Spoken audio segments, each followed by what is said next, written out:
I'm grateful to have had a couple moments to gather myself as I come up here and absorb Bosie's powerful words. Wow, what a message. I'm also grateful to have the opportunity to introduce Steve Welch. And before I do that, gosh, wow, what an incredible class this year. I mean, this is an amazing group. Really, really proud of each and all of you.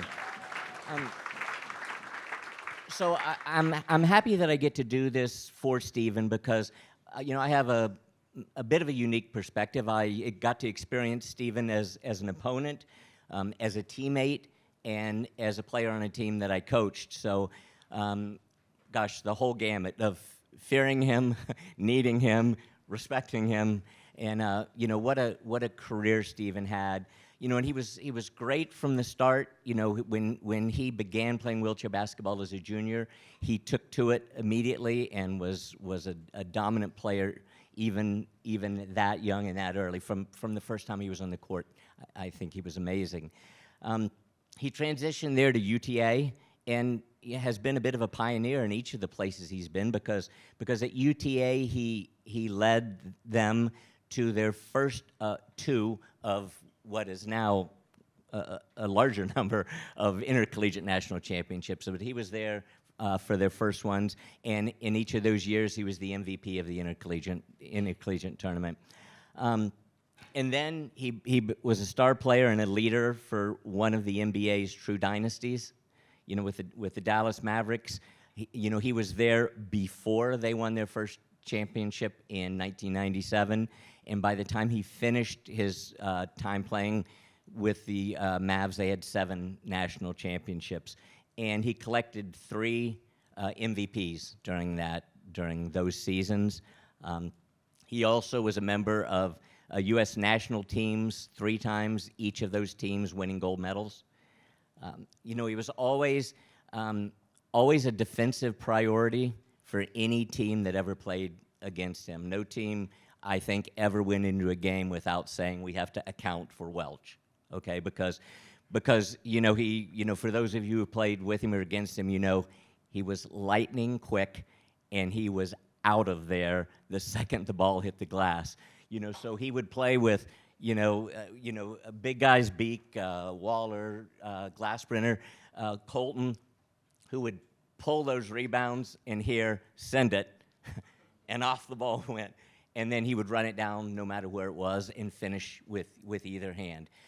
That not only accounted for a lot of points, it also was difficult for other teams' offenses because you can't crash the boards hard. You can't be as aggressive offensively when you have to make sure somebody is rotating back, to stop that from happening. He was unique in that he was a high classification number back then, class 3, who was smaller in size. Most of the elite teams needed and wanted to use those high classification points for the big guys, the tall guys. But he brought so much to the game that those points, it works because of how good he was in the open court. He also, the quickness that he had was coupled with having a lot of power as well, which meant he could get inside and not be knocked around. He could lean and finish with either hand. So for a guy who was not tall, he was amazingly effective when he did get in the paint with the ball. He could always manage to get those shots off. Defensively, his chair skills made it really hard to pick him. He could recover with such speed. It was a kind of an eraser if you got him picked. If for a pick and roll, you better finish it quickly or he's going to recover back inside. And the pressing combination during the Mavericks, those years with the Mavericks, of him, Willie Hernandez, and Raul Ortega was fierce. Like most star players, he was supremely confident, but he was always very approachable and friendly off the court. Many people in the gym just liked to find Stevie and chit-chat because he had an interesting perspective. He is a very unique and interesting personality. He always has marched to his own drum. which is part of what most of us love about him. He also has lived with his own clock. For those who have waited for him to load the bus and so forth. But he was also famous for celebrating those small successes. If he a really great finish at the rim, and he would, dance on his way back down the court. I felt like it was always an internal celebration of just loving life and loving basketball, not intended to be something that was disrespectful for opponents and so forth. So that was nice to be around him. He was always he's always happy as a player, always a fun guy in that way. I want to share also quickly that he's accomplished not only as a basketball player. I'm not going to talk at all about tennis other than to say he's one of a few athletes who have been Paralympic level athletes in more than one sport. One of the best tennis players in the world for the years that he was playing tennis. And then also this, everybody may not know, and I learned this in Madrid one day. We were early arriving and our hotel rooms weren't ready. And there was a piano in the bar of the hotel there in Madrid. And he sat down and just started playing incredible music on the piano. People stopped and sat and listened. And I thought, this is just unfair for a guy to have this kind of basketball talent and musical talent like that as well.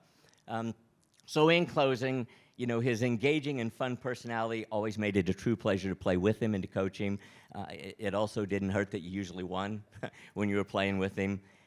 So it's my absolute pleasure to introduce one of the NBA's most successful and memorable characters, Stevie the Rocket Welch.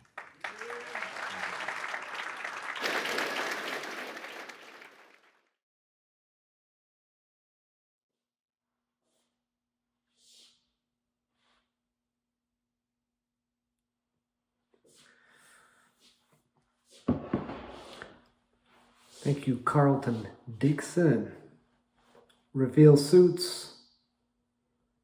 These are nice.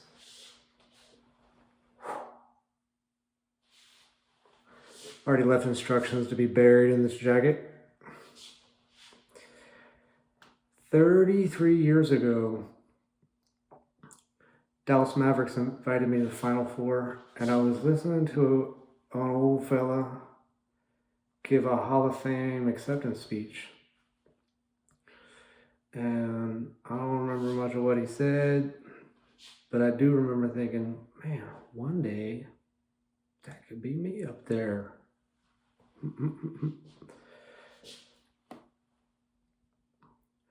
When I was six or 7 years old, I remember sitting at the dinner table, and my dad was home from a work trip, and he was telling us there's a guy on our audit team. They were like accounting people, work for the government.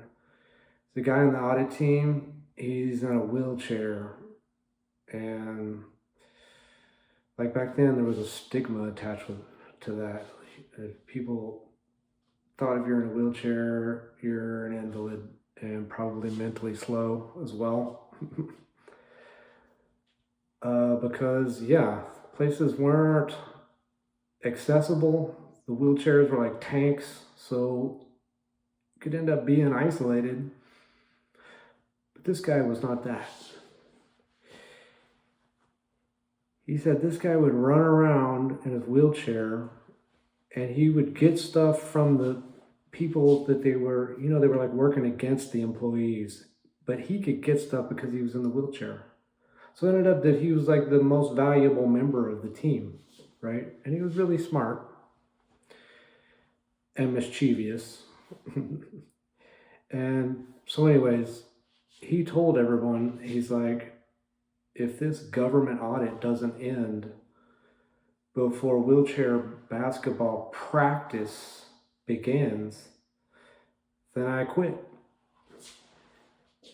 And I was like, whoa, wheelchair basketball is important. Must be. That's Ron the Bar. That's like a year or two before I was diagnosed with a bone disease. And Ron insisted that my parents go talk to Jim Hayes, and they didn't want to do it. So I also remember 2008, Mike Slappy, one of my favorite Mormons. His speech, and he was a professional speaker. He's like, the 3 keys to life, his 3 keys, I guess. Having something to do, something to look forward to, and someone to love. So, wheelchair basketball gave us all 3. We didn't really realize that after we quit ball. Then, like, after we stopped playing, I remember talking to Chuck Allen, we're like, that meant more to us than we thought. Like, we thought it meant a lot, but it actually meant more to us than we thought. Something to do and being around people that you love. So, yeah, the something to do, we were more than just playing ball. Like, definitely was more than just a game. But just to touch on one of them, like the one that kind of sticks out to me is the evolution of the wheelchair. Like, I started in 1980, and you know, the wheelchairs relative to now were just awful, heavy. I had to air up my front tires. And a lot of people contributed, a lot of wheelchair basketball players, to making those chairs a little better every year until maybe 1994-ish, before they really got to be something that you might see now. And not too long ago, I was in a hospital waiting room, and there was this old guy. This guy's like 80. His wheelchair is tricked out. You know, all these anodized parts, he had a titanium chair. The chair was so beautiful. And I was looking at that. He was like, I could see his lips moving. And it looked like he was talking to me. But I couldn't hear what he was saying because I was just looking at that thinking, man, all those years we put into evolve in that wheelchair, the highest sponsored, best athletes, most connected in the world would have died for a chair like that. And now this guy is just some guy that's not even into sports probably. And he's in this bomb chair, probably less than 20 pounds. So yeah, that's wheelchair basketball. And like Kylie and Snow, they were kind of leading the way with their quickie association. But when I look back on it, I think that this is a great contribution that wheelchair basketball made to the whole like disability community. I'm sure all over the world, it's like, wow, chairs are as good as they are now because of wheelchair basketball. So also peer group, right? Like when I started, I was 8, and yeah, and I got diagnosed with a bone disease, but I was part of a league that was all like severe disabilities, like severe spinal bifida, cerebral palsy. I remember when I was diagnosed, we had this like sympathy thing. Oh, poor me, right? And then we got there and we're like, wow, we're really doing actually pretty good. And I'd say out of all of my experiences of playing, that's maybe the one that's the most profound that sticks with me. Is it like maybe 3 or 4 years ago, I got my hip cut out, and and I remember when I was doing it, like some people would think, oh man, that's too bad. You're in your 40s, you had to get your hip replaced. And I still think of these guys none of them are still alive today. And they had such a good attitude. And a big part of that was Jim Hayes, a quad that taught me basketball. These were my peers for like my first 10 years. So let me just talk about Jim Hayes. This is maybe the most, I think about all the like significant people that I've met. Like in my life, I know like other people, they don't know a lot of people that are like I know a lot of really interesting people. And most people, I think, don't really know a lot of interesting people. I don't know some incredible wheelchair basketball. I met some incredible people. But of all of them, I have to say Jim Hayes left the biggest impact, which is an incredible statement, with guys like Kylie and Snow and absolutely phenomenal people. But no, I remember Jim, he told me I was about 16. He's like, Bubba, Bubba, I'm going to come up with a scholarship program. We're going to pay, where it's going to be a university team. It's going to be full scholarship. You're going to play for your school, and they're going to pay for it. And man, I was like, what have you been putting in them cigarettes, coach? That sounded crazy. And now look, like it's been like 15 years or so since I played or been around the game. But I'll kind of hear, because I keep in touch with Willie, and scholarship programs are like running stronger than ever. How many people have gotten careers, degrees? Look at Paulie and Willie, who, like, back then in my day, it was, the big thing was top athlete connects with an engineer that knows nothing about disability, and then they make a wheelchair. And the difference is notable to now, where Paralympian level athletes, Polly, Willie, are making the wheelchairs. So, yeah. Oh,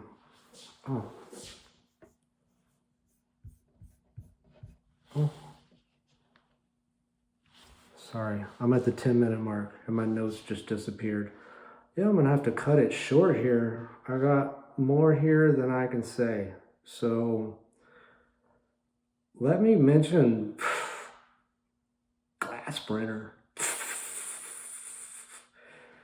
How many NBA Hall of Famers can say they played with a guy that climbed Mount Everest on one leg? How is that not at a theater near you? I mean, obviously that guy was made of a different fiber than me and most of us. I know that guy. It's pretty impressive, I think. Willie, my dear friend Willie, who'll call me and it'll be like, I'll look down, it's like 4 hours been talking. I'm like, what are we, lovers, man? I gotta go. It's more words than I've said in a month. But Willie came to this country at like some young age, 4 or 5, on a crutch. No father. I hope he doesn't mind me saying some of this. I'm really admire Willie. Probably no English. And man, this guy does not know the word quit. In college, we would be doodling like bars and stuff, designing wheelchairs, dreaming about making them one day.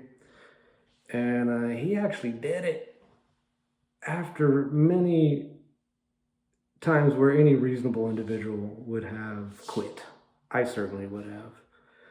But he stayed through it and made this incredible company. Performex. Don't forget to get your Performex wheelchair. Okay, let me just do 12 minutes. Let me hit on another. Let me say let me say congratulations to the other guys. They're much younger than me. It's like a generation lower than me. Opie. I was just watching a video that Polly turned me on to. Old Paralympic Games. Great videos. And man, Opie, fantastic player. He's better than I remembered him. Look at this guy, man. Opie's is the first guy I saw dribbling behind his back. Oh. I tried to do that. I could never do it. I gave up on it. Penny showed up in Dallas doing that. Dribbling behind the back. It's an awesome, awesome maneuver. Congratulations, Opie. Matt Scott, we call him Teen Wolf down here in Texas because let me tell you about the fondest victory I ever had. Just gotta call it after this. Playing the defending national champion Dallas Mavericks. This is where that jump video came from. And Matt Scott, man, he can go down there. We didn't have any big guys, but Matt could play like a big guy, even though he's sitting low. He'd back down there and some big long arms and guard Rodney or Bobby. And no, we beat them, and it's probably the best feeling win of my life because no, the secret formula, just so you know, your opponent needs to perceive that you're the underdog. They need to be very arrogant about their chances, and it needs to be a tight game. And it was all those. And also, the goals were like wobbly. They were like kids' goals, which added to the like mental challenge of the whole thing, which some players had a problem with. They were kind of breaking down. So if there's any of them guys there tonight, Matt, we had Raul, Matt, Willie. I think we were playing against, hey, if Jay Nelms or Penny are there, still feels good, you guys. Okay, man, Doug Jones. It was always a pleasure to be surrounded by smarter people than me. Doug, Paulie, Abu, like, man, can't really mention everybody. I got to say something about Reggie because I can't say anything about Doug without mentioning Reggie. I think of them in pairs. After our first national championship, Reggie picked me up with his hands and like just hoisted me above his head. And he don't have any legs, just dead weight. I probably weighed 165 pounds at the time. I got Reggie as the GOAT, like the greatest in my mind, certainly for me to play with. Okay, I gotta call it. But don't forget your hardback copy of Wheelhead, David the King, Kylie. I can't believe I didn't get any Dave. Oh, I gotta tell one Dave Kylie deal. That same Final Four that I was at, listening to the Hall of Fame speech guy, that was the year, I'm pretty sure, that Dave retired. And people were crying. I remember that. It was at the banquet. He in there, someone was reading his speech. And multiple people crying out loud. And I'm like, so, yeah, there you go. The theme, basketball is important. Boom. Thank you very much.